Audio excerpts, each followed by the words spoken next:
Hello everyone, इस video में लघु उत्तरीय प्रश्न हल करेंगे। ये प्रश्न 5 है और पांचों प्रश्न इस वीडियो में हल होने वाला है। तो जो दिया है, पहला प्रथम प्रश्न में पढ़ेंगे कि एक एपी में a इक्वल 5 है और d इक्वल 3 है और an इक्वल 50 है, तो n और sn ज्ञात करें। तो जो दिया है आपको वो लिख लेना होता है, तो आपको बनाने में सुविधाजनक होगा। a इक्वल क्या है, 5 है तो 5 लिख देंगे, और d इक्वल क्या है, 3 है तो 3 लिख देंगे। और an का मान जो दिया है, an इक्वल वो 50 दे रखा है। कितना दिया है, 50, तो 50 लिख देंगे। और n क्या निकालने के लिए करा, पहला आप n निकालिए। n निकालने के लिए हम क्वेश्चन मार्क लगा दिए हैं। और sn निकाल के बताइए, ये भी निकाल के बताना है। तो n निकल जाएगा तो sn निकालना बहुत ही सिंपल हो जाएगा। देखिए यहाँ पर आपको a और d और n दिया है, तो an का फॉर्मूला लगाएंगे ना, उसमें 3 चीज़ दिए हुए हैं, तो चौथा चीज़ आप निकाल लेंगे इजीली। अगर 3 चीज़ दिए हुए हैं तो हमें an का फार्मूला याद होना चाहिए। an का फार्मूला क्या होता है, तो a प्लस n माइनस 1 गुने क्या होता है, d। ये फार्मूला होता है an का। an का मान यहाँ दे रखा है, a का भी मान दे रखा था, d का मान भी दिया था, तो इससे n निकल जाएगा, इजीली सिंपल सा निकल जाएगा। तो आप ये प्रश्नों को मैं हल करता हूँ, तो सिंपली सा हल करेंगे, सावधानी से हल करेंगे। तो यहाँ इसलिए लिखेंगे, और an का मान 50 है तो 50 लिख देंगे। इक्वल है तो इक्वल लिखेंगे, a के स्थान पे क्या है, 5 है तो 5 आपको लिख देना है। ठीक है, ये 5 है, प्लस का प्लस n माइनस 1 गुने क्या लिख देंगे, d। और d का मान क्या है, 3 है तो 3 लिख देंगे। अब ओके हो गया आपका पूरा काम। तो और लिखेंगे, जानते हैं 50 लिख देना है। ये प्लस है, इधर आएगा तो क्या होगा, माइनस, तो माइनस लिख देंगे। 5 इक्वल का इक्वल लिख देंगे। यहाँ बच गया n माइनस 1 गुने क्या बच गया, 3। ये वाला तो प्लस है, और इस साइड में आया है, तो प्लस का क्या हो गया, माइनस, और n माइनस 1 गुने 3 लिख दिए हैं। अब जानते हैं, घटा दीजिए, 50 में से 5 जाएगा तो 45 हो जाएगा। ठीक है, इक्वल लिख देंगे, और 3 में n से गुना करेंगे तो 3n हो जाएगा। और यहाँ माइनस प्लस क्या होगा, माइनस 3 हो जाएगा। अब और लिख देंगे, 3n रहने देंगे, क्योंकि हमें यही का मान, n का मान निकालना है, तो ये रहने दिए, माइनस है, इसमें जाएगा तो क्या होगा, जुड़ेगा, तो 45 प्लस क्या हो जाएगा, 3। अब देखिए 3n लिख देना है आपको। अब जोड़िए तो 45 3 क्या होगा, 48 हो जाएगा। ठीक है, अब यहाँ पर n का मान निकल जाएगा, n बराबर 48 बाई कितना हो जाएगा, 3, क्योंकि ये गुना है तो बट्टे में चला जाएगा। 3 एकाई 3, 3 एकाई 3 और 3 छक 18, 16 का 16 16 32, 16 3 48। तो n का जो मान आया वो कितना है, 16। तो n का तो मान आप निकाल लिए, लेकिन आपको sn का भी मान निकालना था, sn का मान भी निकालना था। तो sn का सूत्र क्या होता है, तो जानते हैं 2 सूत्र होता है। 2 सूत्र में हम शॉर्ट वाला सूत्र लगाएंगे, जो छोटा रूप होता है उसे मैं शॉर्ट ही बोलता हूँ, तो शॉर्ट वाला ही फार्मूला लगाएंगे। क्यों लगाएंगे ऐसा, क्योंकि a प्रथम पद दिया है और अंतिम पद दिया है, जिसके कारण लग रहा है शॉर्ट फार्मूला। तो sn बराबर होता है n/2 into a plus an होता है। अब जानते हैं n के स्थान पर आप कितना रखना है, 16, तो 16 रहने देंगे, अब बाई 2 कर देंगे। a का वैल्यू कितना है, 5 है तो 5 रख देंगे। और an का मान क्या है, an का मान क्या है, 50 है, तो आपको यहाँ 50 रखना है, क्लोज कर देना है। अब 2 एकाई 2 और 2 8 16। अब यहाँ लिखेंगे 8 गुने 50 में 5 जोड़ेंगे तो क्या होगा, 55। अब देखिए 8 5 40, 8 5 40, और 40 में 4 जोड़ेंगे तो क्या होगा, 44। तो ये आपका प्रथम प्रश्न हल हो चुका है। sn भी निकाल लिया और n भी निकाल लिया, तो प्रथम प्रश्न तो आपका हल हो गया। दूसरा प्रश्न में आइए क्या बोल रहा था।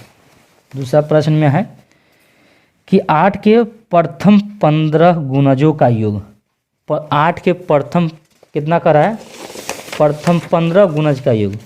तो AP में होगा, गुणज हो कुछ भी हो ऐसा रहेगा ना, तो वो क्या होता है, AP में रहता है। गुणज हो, मल्टीपल, ऐसा कुछ लिखता है, या है ना, आपको ऐसा भी लिख देगा, है ना, कि विभाज हो, तो ऐसा विभाज हो या गुणज हो, ऐसा कंडीशन में वो AP में होगा। तो 8 का प्रथम कितना करा है, 15 गुणज। तो गुणज का अर्थ हुआ कि पहाड़ा पढ़ना है, टेबल पढ़ना है। 8 तब क्या करना है, 16, फिर 8 3 का 24। इस तरह आपको कितना 15, तब 15 8 120 हो जाता है। ठीक है, ये 15 का गुणज 15 8 120 हो गया। ये 15 8 का गुणज है, तो 8 को क्या कर दिए 15 से गुना कर दिए, तो अंतिम गुणज पता चल गया 120। और शुरू वाला जो है ना वो 8 का गुणज है, तो 8 से स्टार्ट होगा तब ना 16 24 इस तरह होगा। तो ये अकॉर्डिंग टू क्वेश्चन या लिख लेंगे प्रश्न, या अकॉर्डिंग टू क्वेश्चन भी लिख रहे प्रश्न अनुसार भी लिख सकते हैं। अकॉर्डिंग टू क्वेश्चन, प्रश्न में ऐसा कहा गया था तो इसलिए मैंने डायरेक्ट लिख दिया AP। ठीक है, अब ए का मान जानते हैं, ए का मान कितना हो जाएगा 8। और जानते हैं आपको इसमें एन का वैल्यू आपको 15 है, क्योंकि 15 गुणज था। 8 का कितना है 15 गुणज, तो एन का मान क्या हो गया 15। और एन का मान जो दिया है वो 120 है। ठीक है, अब शॉर्ट वाला फार्मूला लगाएंगे। एसएन का फार्मूला क्या होता है n/2 इंटू ए प्लस एन। अब एन के स्थान पर क्या रखेंगे 15, तो जहाँ जहाँ एन है वहाँ 15 रखना है। ए का वैल्यू तो आपको पता है 8, और एन का वैल्यू क्या है 120 है, तो 120 लिख दिए। अब देखिए 15 बाई कितना कर देंगे 2, इसको जोड़ेंगे तो 128 हो जाएगा। अब 2 इकाई 2 और 2 छक 12 और 2 चौका 8 हो जाएगा। 15 गुने 64, 15 चौका 60, हासिल कितना हो जाएगा 15 चौका 60, हासिल 6 हो जाएगा। तो 15 चौका 60 हो गया, हासिल 6, तो 6 अगला स्टेप इसमें गुना करेंगे तो उसमें जुड़ेगा। तो 15 5 75, 15 छक 90, 90 में 6 जोड़ेंगे तो क्या होगा 96 हो जाएगा। ठीक है, तो ये आपका 960 आंसर आ गया। ठीक है, ओके, आपको ये भी समझ में आ गया होगा। प्रश्न आगे की ओर चलते हैं। प्रश्न क्या बोल रहा था कि समांतर श्रेणी 8 3 -2 में प्रथम 22 पदों का योग ज्ञात करना है। तो ये इसमें लॉन्ग सूत्र लगेगा, ऐसे नहीं का 2 सूत्र होता है, तो इसमें लॉन्ग लगेगा इसलिए क्योंकि इसमें एन पता नहीं है। तो ये 3 वाला प्रश्न है। ए का वैल्यू हमें पता चल जाएगा यहाँ से 8। डी का मान कहाँ से निकलेगा, तो दूसरा पद में से सार्वंतर जिसे बोलते हैं, तो दूसरा पद में से पहला पद, तो यहाँ घटाएंगे तो क्या होगा -5 हो जाएगा। ठीक है, ओके, 8 में से 3 जाएगा तो क्या होगा 5 ही ना होगा। अब बड़ी संख्या का चिन्ह क्या निगेटिव, यहाँ निगेटिव लग जाएगा। में प्रथम 22 पदों का योग, 22 पदों का योग ज्ञात करने के लिए कह रहा है, तो 22 पदों का योग ज्ञात करने के लिए कह रहा है, तो यही हमको ज्ञात करने के लिए इस 22 लिख दिए। इसका अर्थ क्या हो गया 22, एस का मतलब योग होता है, तो कितना योग 22 पदों का योग। अब आइए अब एसएन का सूत्र लगाते हैं। एसएन का सूत्र क्या होता है n/2 into 2a plus n-1 गुने डी। ये लॉन्ग वाला सूत्र हो गया। इसे वाला शॉर्ट, इससे पहले जो हल किए थे ना वो शॉर्ट वाला फॉर्मूला है, क्योंकि छोटा रूप है इसलिए मैं उसे शॉर्ट ही बोलता हूँ। ये लॉन्ग है, और लॉन्ग कब ये लगाते हैं जब डी एन पता नहीं रहता है, इसमें डी पता रहता है। देखिए यहाँ डी पता है, एन नहीं पता था, इसलिए ये सूत्र लग रहा है। अब एस एन के स्थान पर कितना रखना है 22, और जहाँ एन है वहाँ 22 रखना होगा, क्योंकि 22 पदों का योग ज्ञात करना है। 2 लिख देना है। ए का वैल्यू क्या है, ए का वैल्यू 8 है, तो 8 लिख देंगे, प्लस का प्लस लिख देंगे, और एन का मान 22 से रखना होगा, माइनस का माइनस रखना होगा। डी का मान कितना है, तो सार्वंतर जो है वो -5 है। क्लोज कर दीजिए ब्रैकेट। अब देखिए यहाँ 2 इकाई 2, 11 दूनी 22, तो 11 लिख देंगे। अब देखिए 8 दूनी 16 है, तो 16 लिख देंगे। अब देखिए 8 दूनी 16 हो गया, 22 में से 1 जाएगा तो क्या होगा 22 में से 1 जाएगा तो 21 हो जाएगा, 21 माइनस 5 हो जाएगा। अब क्या कर देंगे क्लोज कर देंगे। अब जानते हैं 11 लिख देंगे, यहाँ गुना लिख देंगे, कुछ नहीं रहता था क्या लिखते हैं गुना, 16 लिख देंगे। अब 5 इकाई 5 और 5 दूनी 10, 105 हो गया। अब देखिए 11 गुने यहाँ से घटेगा बड़ी संख्या में से छोटी संख्या, 105 में से 16 घटाएंगे तो क्या होगा 16, 15 में से 6 गया तो 9। ठीक है, 1 दे दिया, तो यहाँ 0 दिया है नहीं है, बल्कि 0 ने लिया, इस एक इसको 0 को दिया है, तो ये 10 हो गया है। और 10 में से 1 को दिया तो 15 हो गया, तो 15 में से 6 गया तो 9 हो गया। ये 9 में से गया तो क्या होगा 8 होगा। लेकिन बड़ी संख्या का चिन्ह यहाँ बड़ी संख्या, ये यहाँ पर प्लस था, ये प्लस ये है, ये माइनस है, तो यहाँ घटेगा तो ये -89 होगा। ठीक है, तो क्या होगा 89 लिख देंगे। अब तो गुना करने आता होगा आपको, 89 को 11 से गुना करना है, तो 89 9 9 8 17, ठीक है, 8 1 9, तो आपका जो माइनस लिखना होगा। क्यों क्यों माइनस लिख रहे हैं? माइनस प्लस क्या होता है? माइनस होता है, इसलिए माइनस लिख रहे हैं। 989 नवासी नहीं 79 है, इसको बोलते हैं।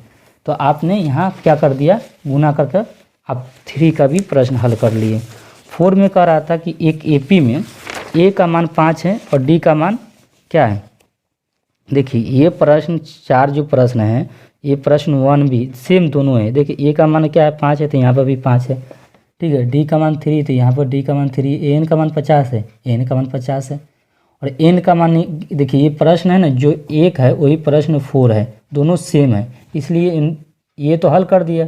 1 हर जैसा हुआ है वैसे ही 4 आप कर लीजिएगा। क्वेश्चन 5 देखें। क्वेश्चन 5 में करा है 6 से विभाज्य प्रथम 40 धन पूर्णांकों का योग फल ज्ञात कराइए। विभाज्य हो या गुणज हो, ऐसा रहेगा तो वो कंडीशन क्या हो जाएगा? एपी का। तो अकॉर्डिंग टू क्या लिख देंगे? क्वेश्चन, प्रश्न या प्रश्नानुसार भी लिख सकते हैं, कोई गलत नहीं। अकॉर्डिंग टू क्वेश्चन लिख दिए। और एपी है, क्यों है? गुणज है, गुणज नहीं है तो विभाज्य है। विभाज्य में क्या होता है? एपी में क्या लाएगा? तो 6 से विभाज्य प्रथम 40 धन, तो 6 से प्रथम विभाज्य होने वाली संख्या 6 है, खुद 6, तब क्या होगा? 12, तब 18। इस तरह अब इसका योग करना है। क्या करना है? जानते हैं? योग करना है, इन दोनों को क्या करना है? एडिशन करना है। तो ऐसा भी कर सकते हैं चाहे तो यहाँ प्लस लिखेंगे, डॉट डॉट लिखेंगे, प्लस कितना अंतिम कहाँ तक ले जाएंगे? तो यहाँ करा है कि 40 धन पूर्णांकों का योग याद करना है 40। तो 6 में 6 को 40 से गुना कर देंगे, 6 चौका 24, ठीक है। 6 का पारा पढ़ेंगे तो 40 तक ले जाना है, तो 6 को क्या कर देंगे? 40 से गुना कर देंगे, तो क्या होगा? 240 हो जाएगा। अब इन्हीं को आपको क्या करना है? आपको एडिशन करके बताना है। तो ए का वैल्यू तो आपको पता चल गया 6। अब डी इसमें नहीं निकालेंगे क्योंकि शॉर्ट फार्मूला यहाँ लगाएंगे। तो एन का वैल्यू कितना है? 40, क्योंकि 40 संख्या विभाज्य है। इसमें 6, 12, 18, इसमें कितने हैं? 40 है एन का मान। और यहाँ एन का मान जो हो गया वो 240। अब एसएन का सूत्र लगाएंगे। एसएन का फार्मूला क्या होता है? n/2 इंटू ए प्लस एन। अब एस एन का मान क्या है? 40 है तो 40 लिखेंगे। एन का मान 40 है तो 40/2 इंटू ए का वैल्यू क्या है? 6, तो 6 लिखेंगे। एन का वैल्यू क्या है? 240 है तो 240 लिखेंगे। 2 इकाई 2, और यहाँ क्या होगा? 20, 20 दूनी 40। तो 20 यहाँ कुछ नहीं रहता तो क्या कहते हैं? गुना। तो 240 में 6 जोड़ देंगे तो क्या होगा? 246 हो जाएगा। अब देखिए 0 लिख दीजिए। 6 दूनी 12, 4 दूनी 8, 1 9, 2 दूनी 4। तो ये आपका आंसर आ गया है 40।